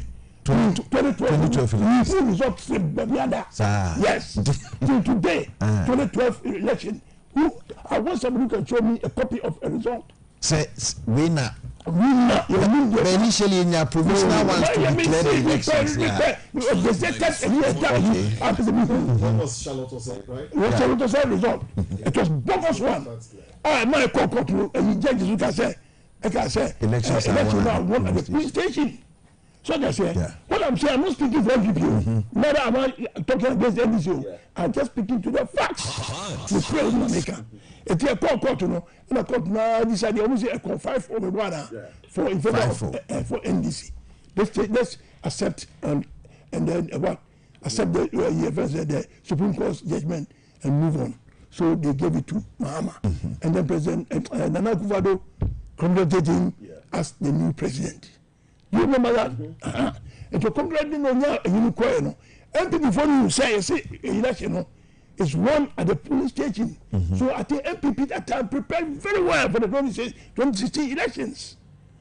MPP prepared well, but at that time I was also part of MPP. You prepared well for 2016 elections. Okay. To make sure that they win, the strategy was that they have to be very, very at the police station. Okay. And truly, they did that and won massively. And MPP, NDC could not say anything. They couldn't be any counter. Say, and this war, and before we are in they couldn't go to court. They had to accept it because it was a massive win. And MPP got almost 1 million votes. More than Mahama. It means Ghana had that. The rest of them are that. It was a very fair election. Okay. Then we came to 2020.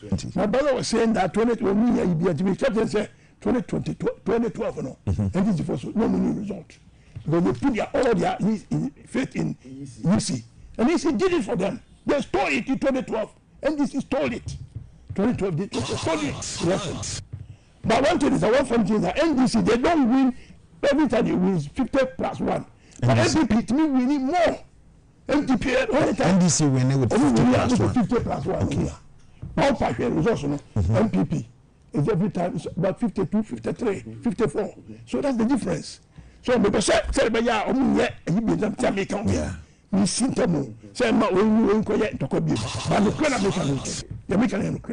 If you 2012 and we want to say MPP but it's say young person be Mahama. Okay. That's how I see it. Okay. 2020 now all canon. Now MPP for now MPP back. Okay. But they didn't realize it. Now Akufo was popular.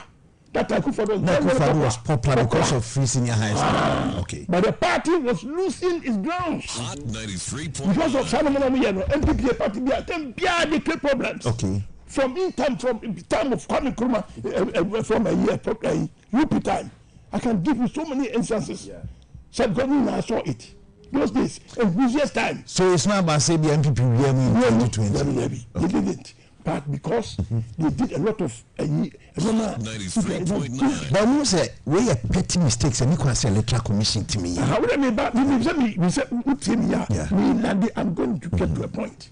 Also, make free. Is it really for time? Before time, a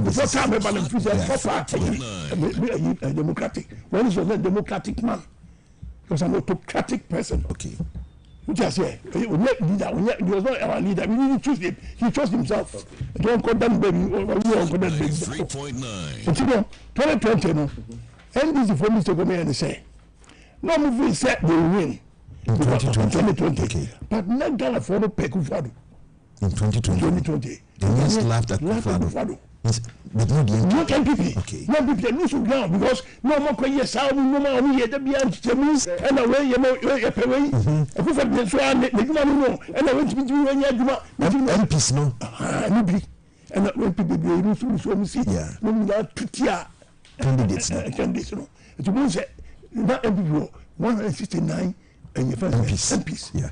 They lost about 33 of them. And they do only have the be more than say a first no microphone say also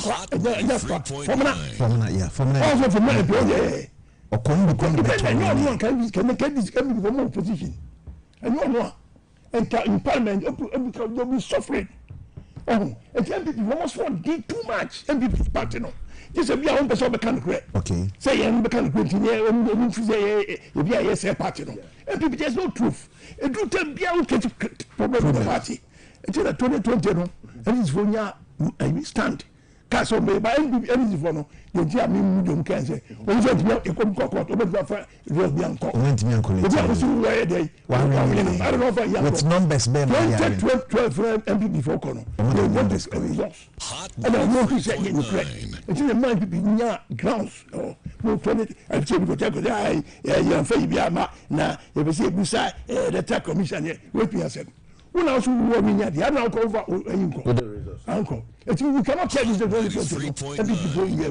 and before they won it because approval was popular. Okay. And so that is it. And now we are going to 2024. But one economy can wait. 2024 economy. MPP has done it again. Why you being?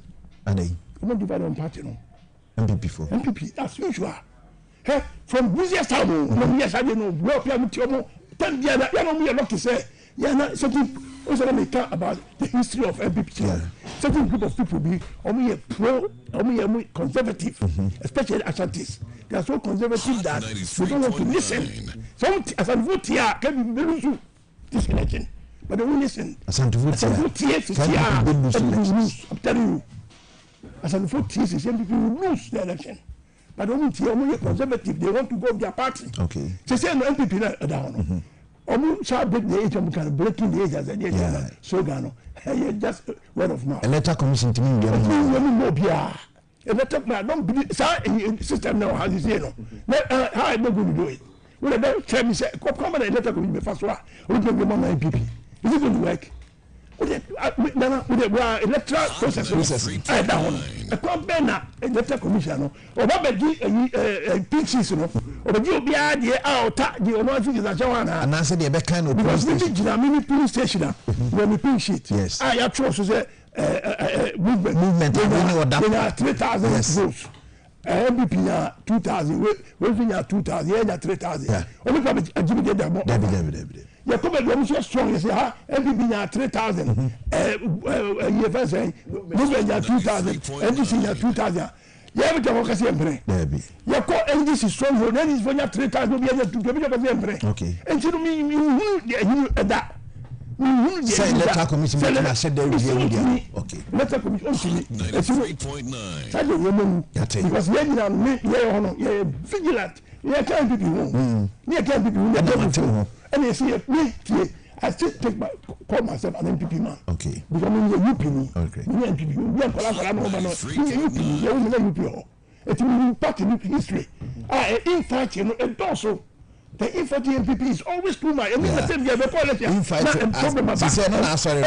Some constituency, other constituencies, independent. You're more last 7 minutes. Yeah. That's it. Hey, movement for me is so sure. Mama met him so be a that's it. Police station. That's it. That's it. Positive change. Young corner manifesto in C.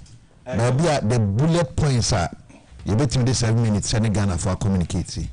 Agya Wusu better say Toto Pachi metie out because I'm on signal say show or monitor na wa wo senior man George Nash and also chia pa also tie show no Agya Wusu unim Hot FM House of Records and you know say I always believe in speaking the truth to power. Hot 93.9 wasema meka wasema chiro be papa na otutum futu bi ogu Ghana for ni say 2012 till now Ghana media ni hono ma over 2012 electoral results be cramming same Wikipedia the results are there but say 2012 remember they say Wikipedia be 2020 my research they can do it what I said which the two of them on person be chance me say 2020 elections the only election organized in this country here the electoral commissioner did different results is it not true? The electoral commissioner nanka samba out and admit say why the mistakes is it not true? Am I lying? 2012 elections general election former president Mahama enya 5,774,761 that is the result. NPP in 5,574,761 that is the result. Mahama Ekufuado enya 5,248,698 that is the true reflection, the result. That is the result of 2012 elections. Into omit them, I catch you say 2012 result to the don't mislead the public. We are here to educate. We are not here say about your feelings near sorry. Look, or say former President Mahama, may he so former President Rawlings, may he so rest in perfect peace. Was it unbelieving a memo? I didn't hear. Believe in cool. Look, but former president, J.J. Rawlings, Jaitu Lady, my president, Kufuor Nkrumah, two of us. Say, oh, the cool leader, and we don't believe in democracy. Will he have even given power? Say, you to obey now, obey Jaitu Medama, the next administration, he will do it. But Rawlings believe in democracy. Under him, or we will make sure say the 1992 constitution, the NPP then, or we boycott it. On the reason why the Magana for say the constitution was prepared by market people. And then arrogantly, or we Ferrari, or Metimania, Akonya Abetina radio so defend. They say they are the democratic governance people. They believe in say democracy. Meanwhile, the very manifesto now you do constitution. You people boycotted it. One can because one say Kaya ye girl no, she does not qualify to contribute into the preparation of the 1992 constitution. So these people should not even appear on radio and even quote the constitution because they don't believe in it.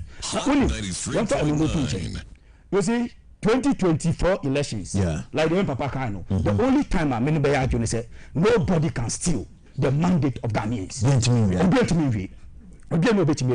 You see, the last time I heard the president, Kufuor, debunking this document, the Japade document. Yes. I've sent the PDF version to you. What can you see? Obi Ekacho said 2020 elections was free and fair. I stand on this document prepared by the Achim Mafias. Our multimedia Ghana for your mandate in 2020. So if they are any person here, they should go and look for this document and read the document. They will know say the 2020 elections was not the true reflection of what Ghanaians voted for. Let me quote you. See, I'm not title page 5. The judiciary and governance in Ghana. A Japade document, and I'm quoting. Ekufuor na Achim Mafias, they wrote this book. They can never deny it anywhere. Now, Agya Wusu was saying, considering the competitive nature of our works as politicians, there is always a need to be a step ahead against our opponent to secure our interests, dominance, and maintain power in 2020 and the next 20 years, and the year 20 years. Our focus as party has always been to position our members and sympathizers as strategic positions, both in government and in the judiciary, to cover and protect our interests. This has served us well over the period. All the appointments made, all the appointments made to the Supreme Court, Court of Appeals, and some of the high courts in Ghana under our government was to protect the NPP agenda and to secure our country never falls in the hands of the opposition NDC. So what is my father talking about here? So 2020 election was free and fair. No, this document is telling you. I'm electoral commission. When Mafias just told you in this book how they won the 2020 elections. It wasn't won on the fair grounds. That is the reason why the Mesa till now want to me when him can't say result are medical. Lastly, look, the NDC as a political party, Anchor Supreme Court in 2020, Anchor challenge say pink sheet and abidio. We went to court, asking or requesting the court to call Jemensa to tell us which of the results man can declare the multiple results no declare. You should come and tell us which one is the true reflection of the Ghanaian money. Hot 93.9. Jemensa you know box man. Till now, court the decision already throw away the NDC case now the court. Do you have the report? What was the promise the Supreme Court justice made to Tatu Chikata in court? Almost say Tatu Chikata should go ahead and present his case. Now, only you remember Jemensa Abedina box to answer Ghanaians. Did she appear in the box? Look, you see, okay. We will make sure elections are won at the police station. Thank you. We will make sure, sir, this time around, Ekufuado and Dr. Mahmoud Biom will not have the chance to steal the mandate from Ghanaians again. And I repeat, anybody who is challenging this document, it's a part of the document to go and look for it. Daddy, the document to go. The next 7 minutes. Tell me the next 7 minutes. Make them a PDF version of it. Possible. Why? So, the line now, but I am managing time. But I say. Yeah. For me, I've always maintained that elections and winning elections, like you said, the Ghanaian people have resonated and the Ghanaian people are reasoning. Penny from the Movement for Change. I can say, breaking the 8 now MPP air cannon is just sloganeering. I don't know. I say we are tickling ourselves and we are laughing as a party. We basically say breaking the 8 now air cannon is on the premise of the Ijapadie that gives us the vim. Let me tell you, the new patriotic party under His Excellency Alhaji Dr. Mahamudu Bawumia, we are confident of these elections. Nienti ayeka say breaking the 8, you know. Eye niyama miensa tel. Me kan na me wi. Ena me no ka say, all government inherited projects, beto ye. John Dramani Mahama, former president, you know, Oshasi, no, MPP, ya baby, polyclinics, and now come for Mina, you hear for Mina, Mama ne start here, MPP, ya we, Kumeru, Mama ne start here, MPP, you second day, Takrade, Mahama ne start here, MPP, you Bekwai, Mama ne start here, MPP, you Kokolebo Teaching Hospital, Radiotherapy and Nuclear Medicine Services. John Dramani Mahama Nestati here, MPP Yabiwi. Boliga Regional Hospital, Weta in the Volta region, so Manyatolong, Sola, Bupe, Bamboy, Ejumakun Bisiase, Gomwa de Urampong, Biriwa in the Soto, Echo, Sonkwa, Bempong, Jamara, Mancron, Akonform, Ekunfina, and Kwagumapotin. All these hospitals were started by John Dramani Mahama. MPP ba ya be completed projects. Yeah, bano, yeah, the initiatives ever to Ghana for any. And now, me no can say free SHS I get buy ye. Edinton to mine. And now, me Danyamia so yen ba sewa amehre. Almost all my program be community engagement to say. And then I say in all the communities in the 275 constituencies are on engaging the people. What will be the determinant factor in this election is the free SHS. MPP I am a Ghana for. Last time I better me catch will say Dr. Nibiara Uye under Mahama. Ni weva ye twemu. And now we can say we medicine we postgraduate. We call College of Physicians and Surgeons. We postgraduate are free of charge. And then you see the credit score ever. Many are no more NDC. Only manifesto about.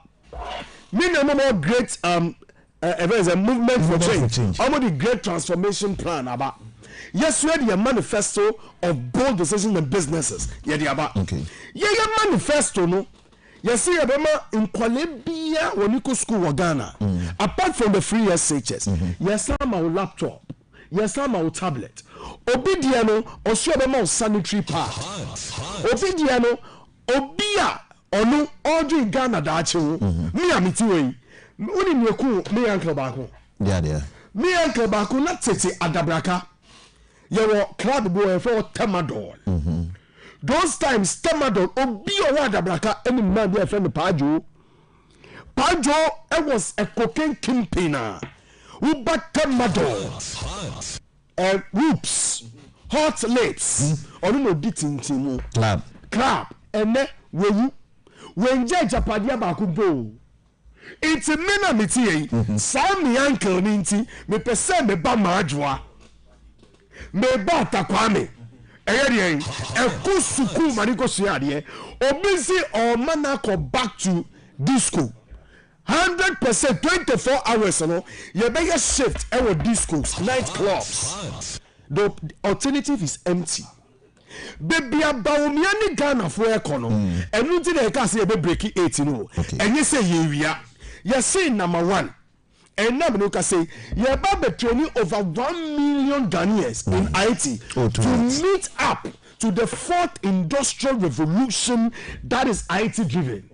In 2010 Dr. Alhaji Mahmoud Bawumia extra book be if the African countries can be able to merge up to the moving economies of the world, then we have to embrace digitalization.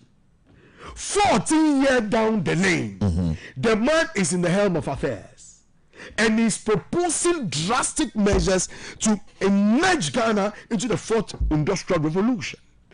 And then we can say, Obi Kojina ha, or say, yende Obi kasa takra to say makaranta teacher. No alande. Obi say, Obi.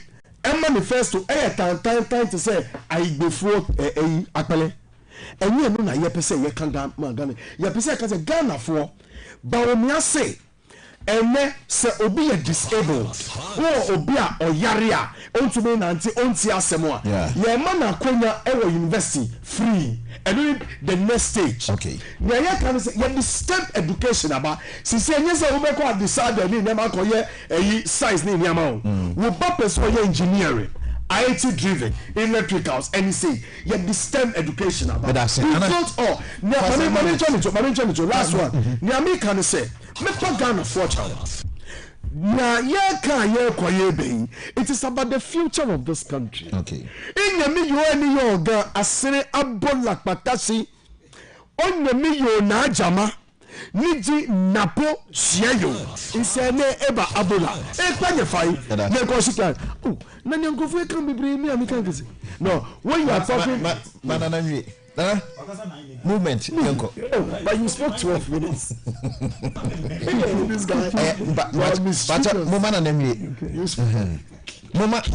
mama great transformational plan in Yaduma why nana boy plan of you spoke 12 minutes that be nana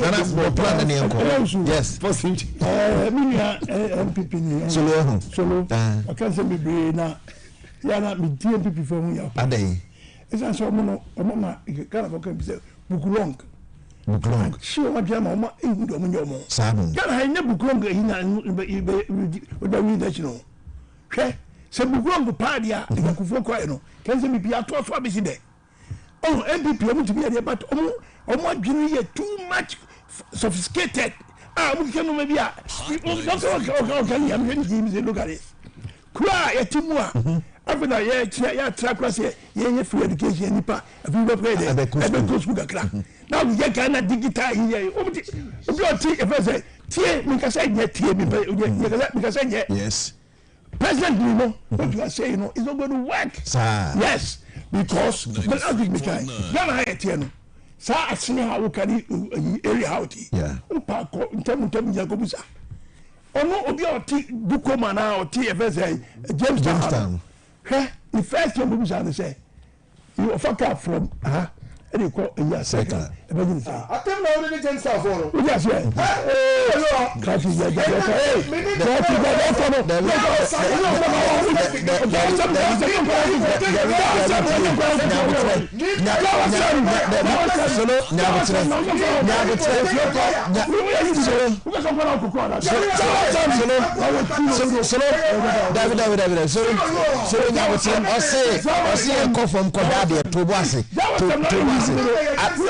neighbor nyabutre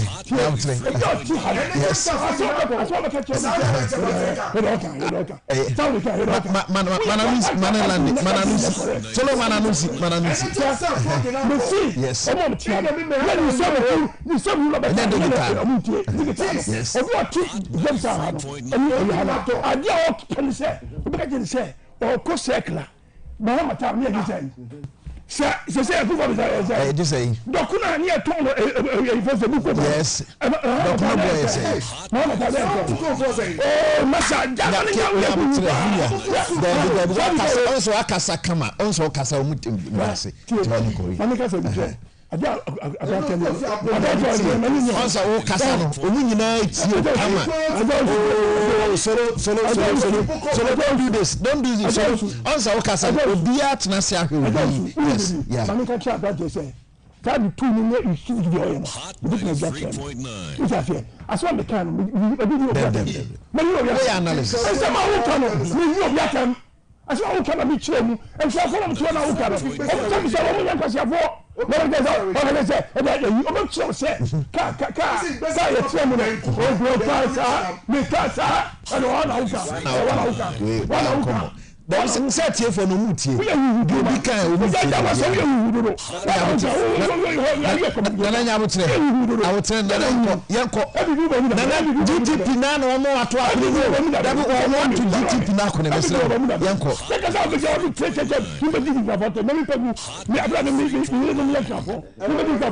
That was some that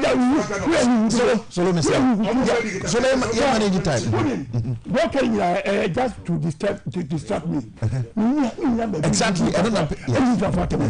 Me say no say who about kika no. Ah na the guitar only na. Enye no baba ayi dokuna say na eye Muhammad na one city no wo for say time no cost for cities no. That is go to state and check the government and vote. Say dollar. But me say can be America NDC time. Me I don't speak for any of them. Okay. NDC time, Mahama time. Me di la temper. So because Mahama, must you. Mahama, must. Prepare. Me fasi wale Mahama niya. Me NDB na wuka. Me kwa NDB ba. Ebia. Ye me wuka unya. Me nya mu ye penifo bi before time. Don't ask. Which I say. Me ebia me nya wuka unya bi. Which I say. But me say Akufo ni in some way. Me support MPP. I was about Alan. Okay. And you can say that I will never insult gas. I will never insult gas. And people man match now. And you know, Mama time not dollar near say. No 4 CDs, 50%. Yeah, for the sir. Okay. And what call me not yes sir. Be the yama me a bush here. Never me so me know who is here because I me so many fact. I've got my children there. me police policy some check the over can have what you say approach police me na live there and some who need kasa tete mu ko say ya can someone about tete say we need to for be to go na think for against me so you me this your time tie entino na how time dollar na dollar near 4 cedis 50% na you see $1,000 akoje and for say 4,000 cedis, 4,500 cedis, $1,000 no. Then we so called by Nema Musi, the one digital, the other Mukana, Mokakano, the time no. Now the same escano, we did 16,000. And that's why they 16,500. And then the 1,000. Now the them say, Yan for the Tobamamu. Okay? MPP, eh? Moment to me, moment to me, some tell you, moment to me. No, and you don't get propaganda no more. Sir, they can't and the policies now with the Nippon, which they all Nippon. And no big enough. Before Baboka said, was good to me.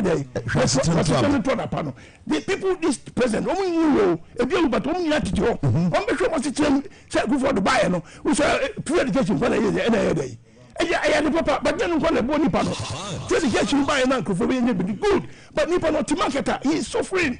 Last week, a Yuba, I'm going to talk by the a tube of yam. Yeah, every was it 3 million times? What? It was here. I don't know. So I just say, I'm going to buy a you are saying, and not gonna for a day. So see me free so the car but what drive cry dia ba who do Farisco titi Farisco one if you Farisco go be unimo we can go be unimo because we are small boy so just here Farisco because we can we are small boy because me back penny crash opening open your tete mu say me personal life no and yet don't behave like that so Farisco yes no land the camera o pack you car no why dey what's up now for the buy okay say Ghana Accra I had the clean city in Ghana in Africa so just here ni pa to and you buy mutimi nya Accra me on timi pamni pan free kwamu ni pa de tikwamu to no ma ni pa de kwamu to no ma mo jin Accra capital of Ghana downtown Accra upa ko Abidjan hayai ko plateau and now ko first and I say ko Kenya ko mo data over season to go see ko mo data for compare Accra. We say, come and time, the 1960s, early 60s, Accra Central, so bad out in the Zoboa, police metro. You want to catch it all. By next week, this is a modern soul. This is a more toilet. Bola 4 days, 2 weeks name, ball. It's even better. Oh, twisted on my guitar and just if anything, I'll come and meet this guy. I will not sit. I'll go because I don't like it. You must apologize because I've never insulted gas. The gas, yeah. I've never insulted gas. So maybe on the usual politics sometimes, but don't do that. I say, "Uku tu penina no aku." Or say, "What transes nani anyo?" I don't like that. You have the platform to say sorry or whatever you want. Also nani anyo trans. So are you going to? WWE. So I should speak. Yeah, focus. No, but man, 1 minute, right? 30 seconds. Time the class. Agya Wusu. Time. Mechia, the CEO of 360 Real Estate.